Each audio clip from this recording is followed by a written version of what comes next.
Need my posts to hold the tool changer. I've just taken the machine to its furthermost limit, giving myself a little bit of room so it doesn't trip the limit switches. I've marked it out, so I'll set this front post first and then get the back one in line, and I can start playing around with it. Alright, so I've got my first post set. Now the posts are exactly the same length, so the plate will sit at the same height the whole way, or level. Now, these are my posts. It's got a location spigot down the bottom, high tensile threaded bolts, and a nut. I should have used a T-nut, but they'll work. Now I'm just going to clock it up so that they're in line with each other, though they only have to be relatively close, so I've got clearance on my tool changer plate in the bolt holes. Alright, I've got the whole thing bolted down hard. Now across that entire length, it's out by about 0.03 of a millimetre. For the Americans, that's about half a hair thickness. So I'm happy with that. Alright, so now it's for the fun part. I need to find out the position that it sits in when it's at home. Now it's going to be a bit of trial and error, I think.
Touching all the way around.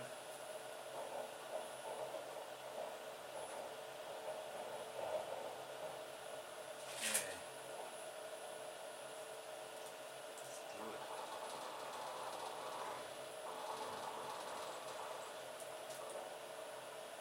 Yeah, spinning relatively freely. Butting up against the stop. Now I don't have a servo motor, I've just got a standard motor, so I can't index the spindle around. That's why I've got these stops. So at 50 RPM you can stop the motor by hand. So for a split second they're going to rotate around, hit that stall, and then stop the spindle. And that's when the tool will unclamp and the machine can go away.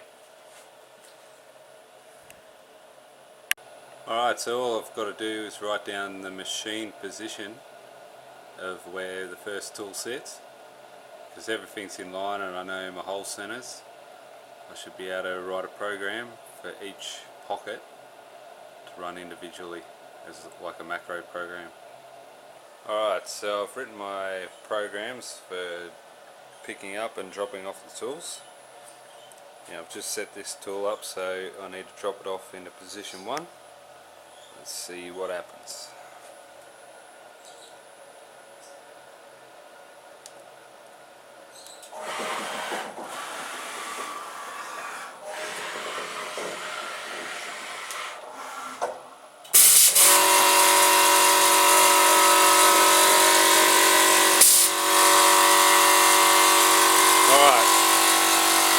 Alright, so here we go again.